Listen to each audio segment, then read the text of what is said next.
Did you have a summer job as a teenager, maybe working for a month or two at a shopping mall or a car wash, or perhaps as I did back in the 1970s in a pie-themed restaurant? Well, listen, we're going to talk more about that in a minute. I'm Teresa Norton. I'm welcoming you back to The View from Abroad Season 2. This is the podcast where we take a look back over 3 decades, 30 years, to see how the world has changed by unpacking one of the newspaper columns I wrote back in the 1990s. And my guest today is a dear friend of mine and somebody I met in Hong Kong when he was the head of food and beverage at the Mandarin Oriental Hotel back in the 1990s, Dean Winter. Later, when I was doing theater-based communications training and coaching, Dean brought me back in to work with his leadership team at Swire Hotels. And that was when they were launching their very first hotel, the Opposite House in Beijing. But we're going to hear more about all of that, and we'll talk to Dean in a minute. First, let's listen to that column that Dean chose. Caught up in the rat race. I don't know, maybe I'm nuts, but as I make my way up Highway 101 north through California, I find myself heading down memory lane across nostalgic terrain unvisited for decades. The lyrics to that 1950s song about having to get a summer job and suffer the summertime blues sprang to mind as we left the car wash and passed the site that once was home of my very first summer job. Within those berry-colored walls were a bevy of waitresses in hot pink puff-sleeved mini-dresses, a handful of tattooed busboys in white berry-stained aprons, dubious ex-convict types, short-order cooks, and the manager. I don't think any of us was over the age of 18. I only stayed long enough to acquire the U.S. $200 I needed to take my summer holiday along with 15 pounds, not British sterling, acquired by relentlessly choosing hot pecan pie a la mode as my free employee meal. I was paid minimum wage to say, "How many people in your party?" and "Right this way," as I led customers to their purple and pink upholstered banquette and handed them a pink and purple laminated menu. But I remember being asked on one occasion to do something above and beyond the call of pie hostess duty. Rats had been reported in the restaurant, much to the glee of the busboys and short-order cooks who enjoyed watching the mini-skirted waitresses shimmy and squeal at the mere mention of the infestation. We were not to alarm the public, as at that point these were only rumors, but we were all stepping gingerly around the banquettes to be sure. As I made my way towards the front entrance and pie-hungry patrons, I was stopped by a woman who pointed at her chocolate cream pie and asked, "What is this?"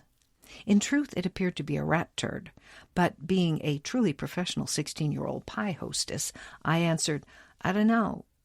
Where's your waitress?" "This is a rat dropping.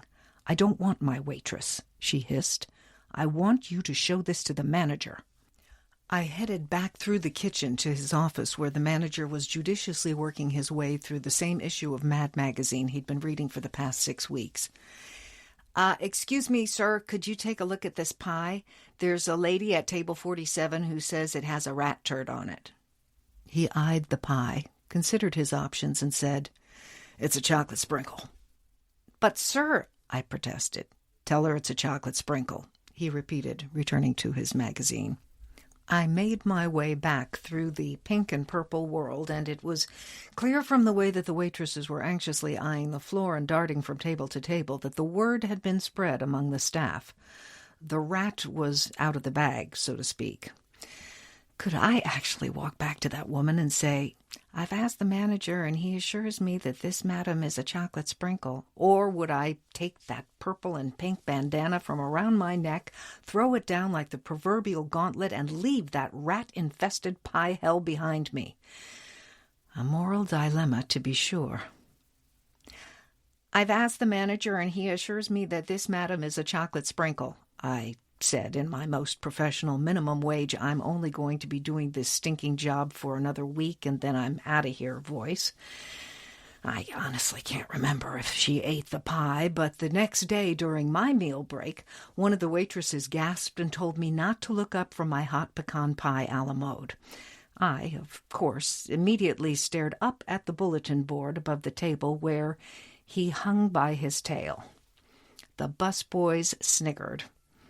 I had another week to go on the summer job. So I swallowed hard and headed back into the rat race, humming, "Sometimes I wonder what I'm gonna do, 'cause there ain't no cure for the summertime blues."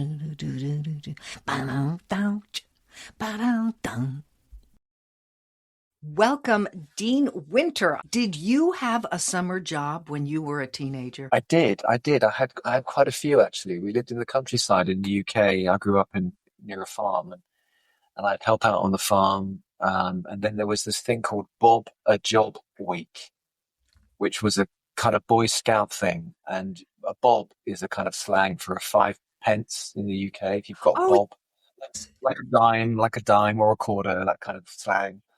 And Bob a Job Week was when the Boy Scouts would go around and kind of, ask for a bob for a job. So you'd go and wash someone's car, or you'd cut their grass, or whatever. And so I kind of really enjoyed that. And then it kind of just every summer I try and keep busy and ask my parents if they'd pay me to, do the garden, or, help my mother in the did kitchen they? with the dishes. Or they wanted me to do the job but not pay me. So I guess it was pocket money or something like that. And then I guess I wanted to get into restaurants. My thing was to be a chef. I loved cooking, and I wanted to get as much experience of kitchens. So I washed dishes, I washed pots in Indian restaurants, in Chinese restaurants, in bakeries, you name it. I did everything. I just loved being around food In the and kitchen. yeah, Well, in the kitchen. I'm just thinking, I had my kids were made in Hong Kong, and so they Yeah. went through their secondary school years, their high school years there, and there were not so many opportunities for a part-time job for a teenager in Hong Kong. You have girls, did they get a chance? Did they go away to boarding school and maybe have a chance Yeah, to do my some? elder daughter went to boarding school, and then between getting her, I guess, her A levels or whatever the IB, those high school was over, she worked the summer at a restaurant in Hong Kong that I'm involved in, and she absolutely loved it, and just that kind of notion of being in a team for the first time and understanding what it means to rely on other people, and she speaks Chinese, so the banter with the chefs was hilarious, so she loved it. She had a great time. And I think it really does shape you in those formative years, when you're thrown into a restaurant environment. It's great. I mentioned the sort of like the microbe tribes within that little restaurant.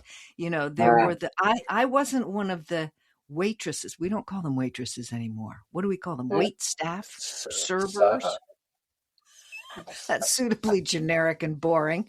But anyway, right? So anyway, as the hostess, probably don't say that anymore. What are you, the no, receptionist? What are you called? receptionist, receptionist. Reception. Yeah, As the yeah. receptionist at this exquisite pie shop and restaurant, um, I wasn't really part of the wait staff, so I was sort of an outlier. But then there were the guys that worked to bust the tables and the guys that were the short order cooks. What's that whole tribe thing like? Yeah. It's fascinating, and it's different in different countries. So in the UK, it's very the us and them. The front of house and the back of house is very tribal. Mm. Bit of us and them, bit of friction, bit of rub. Um, my experience of Hong Kong is quite different. They sort of see themselves as one team. I guess the guys in the back want to make sure that they don't let the guys in the front down. I think that's whereas in my Ah, experience in the UK, it's like, well, I never see the customer. I don't even know what they look like, so why should I care? So I right. think the tribal element probably is very strong there. Bar guys have become quite sort of they've become the rock stars. The mixologists have become these kinds of you know uh, tattoos and top knots and kind of very it's all about them. So, and then baristas, of course, that's another tribe altogether. So, it's quite funny to sort of observe all these, and I love it because it obviously appeals to a certain younger generation. And if that's what brings them into the industry, then happy days. Well, you must have watched that successful television series, The Bear? Yes, I did. I love it. I love it. Yeah. Oh my Yeah. And it's the gosh, way it's this filmed as well. The way it's filmed, it's very kind of documentary sort of style. And actually, I think parts of The Bear are very accurate. But I think because of the personalities they have on that, it comes across as very, it's about the art form of food and mm, how serious, the plating of a fish dish can be done and so on. So in my day, it was, bit different. I was a chef in the kitchen before it became sexy to be a chef. right. It was really not sexy being a chef when I was training.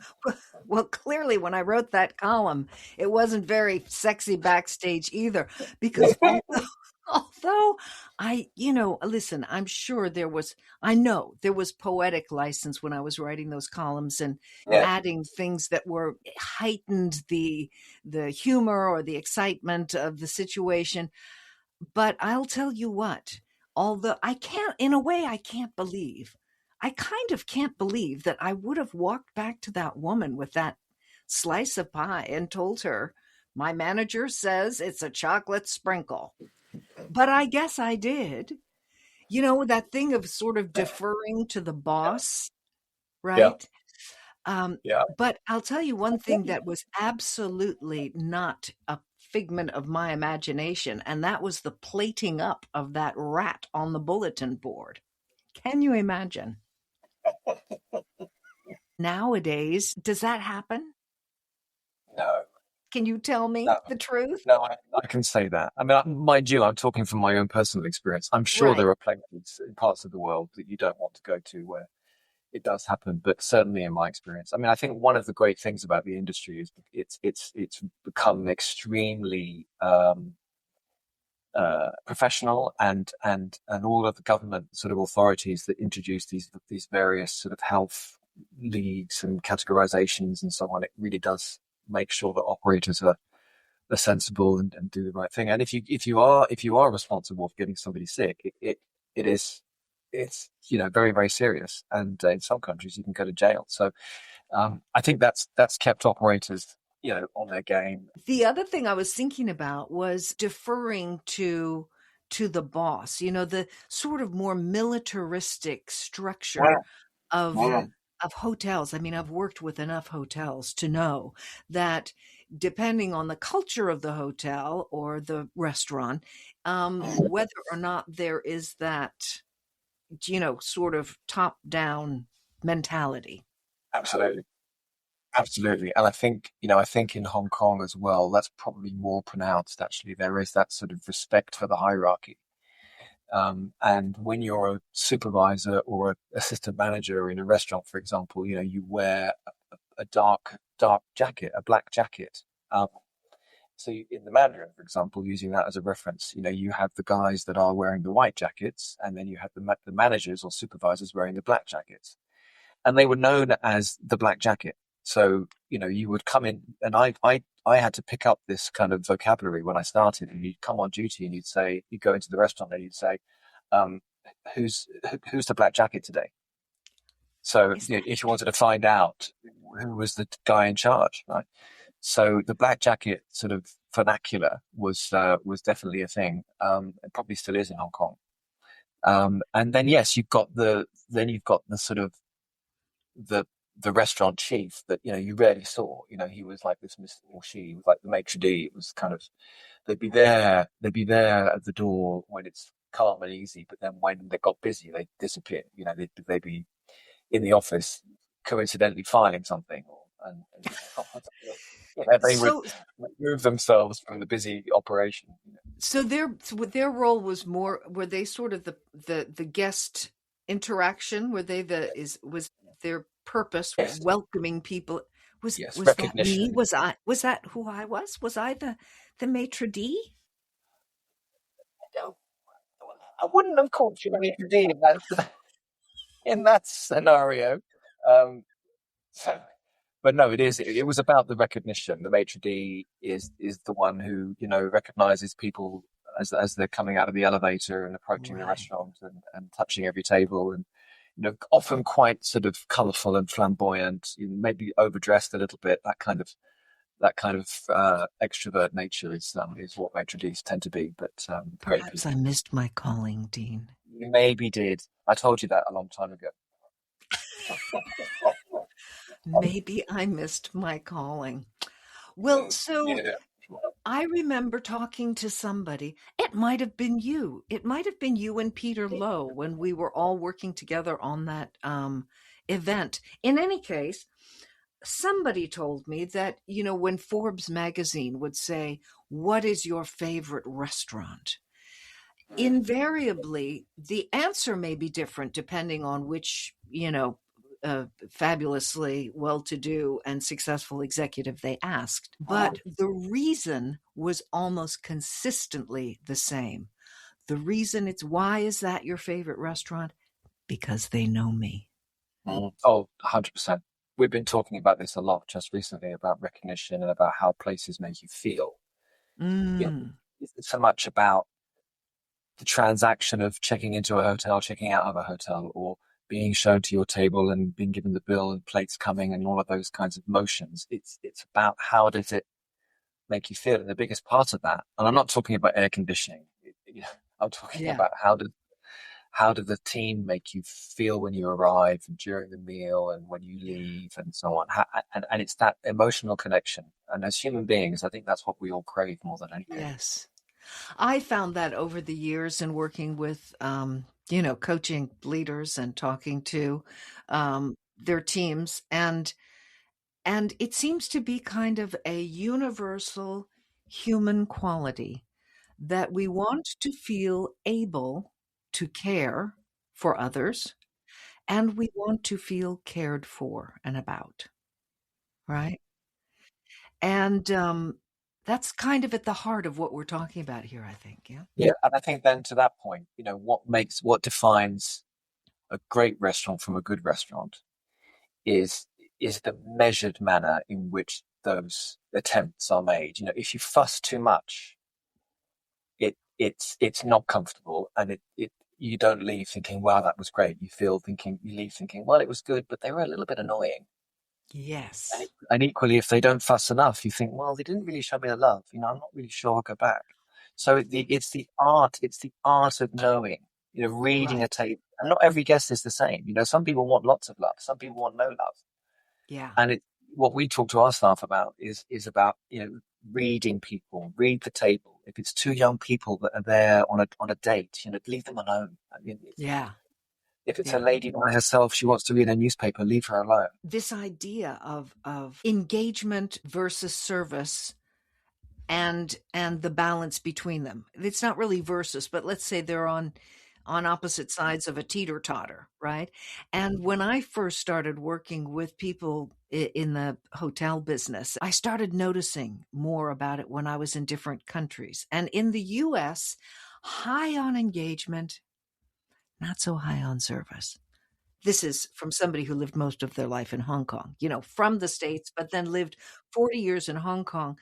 I would go back to the States and I go, they want to introduce you to the pepper grinder. Hello, my name is Bob, and this is your pepper grinder, Sarah, and this is the salt shaker. It's all of this engagement. But then, could be left at your table thinking, can somebody get over here? Where the opposite I found was true in Hong Kong, and that's often what I was brought in to help with, is to up the engagement because the service was almost certainly at the Mandarin Oriental, it was like it was invisible. It was like things would appear and you weren't even conscious where it came from. And that was part of that je ne sais quoi of the Mandarin Grill, Mm, right? mm. Completely agree. And I think in my experience, it's very similar in the US, where it is all about what their understanding of services might not be what the customer's understanding of services. And there is and the whole tipping culture around that as well, because if they think they've gone to the table and asked, is everything okay? Yeah, they're leaving the table before they've heard the answer to the question. But they said, well, I asked, but now you're not giving me a tip. So, you had your chance to complain. Why didn't you? So it's almost like it's part of the kind of tipping mechanism which is, I just think it's Oh, I know. totally It's horrible. I mean, God bless America for its export of entertainment. But for gosh sakes, this tipping thing is, and people who live in countries where tipping is not part of the culture, and that's correct. because, the wait staff are paid a salary they can live on. I suppose that is the justification for necessary tipping in the States, is that people are not paid enough to live on. Yeah, Whose fault is that? I mean, I don't know. I'm just yeah, a customer, right? yeah, but um, but I think it is greatly resented by local people who never had to do tipping before. When Americans start moving into a country and introducing this, it gets to be the right. norm. I think it's awful. Yeah. Yeah, no, I totally agree. Listen, it's time for us to take a break. And when we get back, I want to hear a true story from your own experience, somehow stimulated by that column.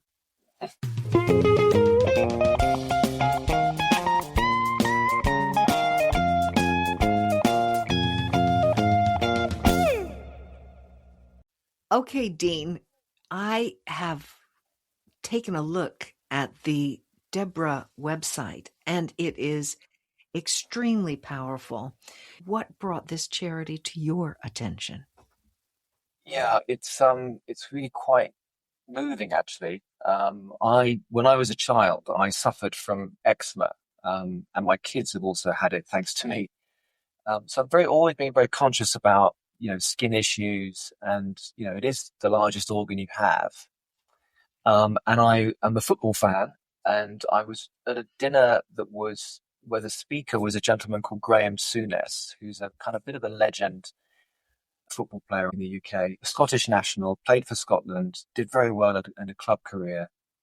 And he's this sort of patron of Deborah, which is this charity in the UK. And he told some stories about the individuals that are suffering with this condition, and it is utterly uh, uh, it's terrible, and there is no cure.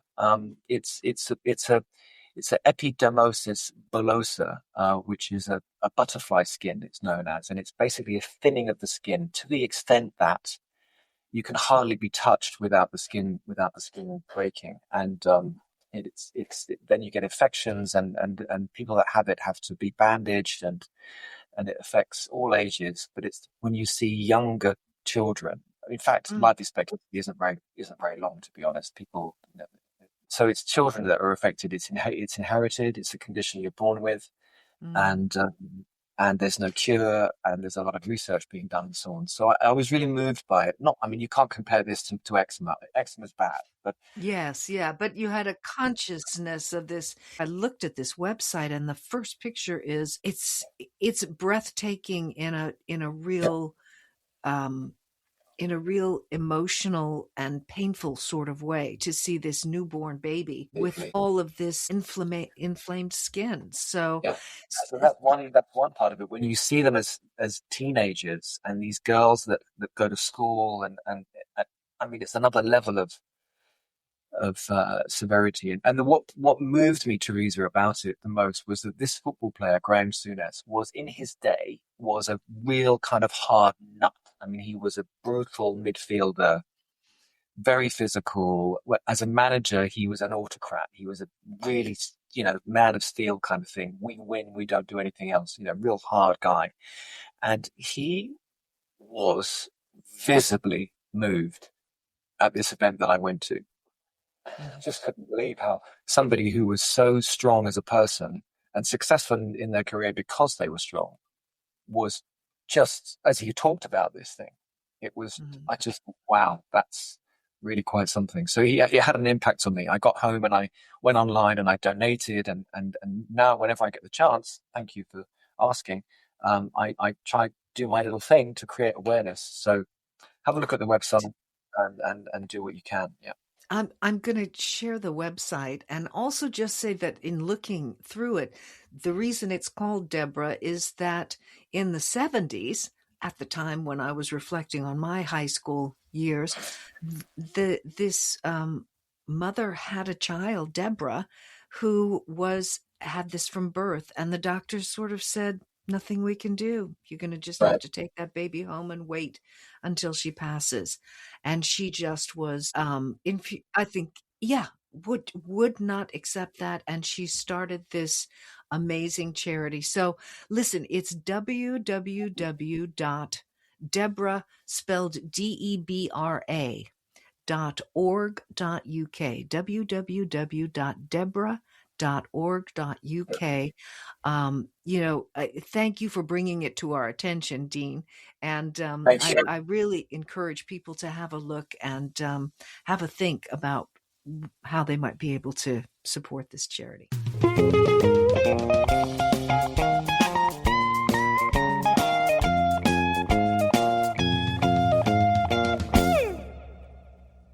Okay, Dean, we are back. My favorite part is hearing the true stories from my guests. So, what was a word or an idea or a concept that percolated a story of your own? I mean, being in this business, there are just, I wish I kept a diary because there are just so many stories.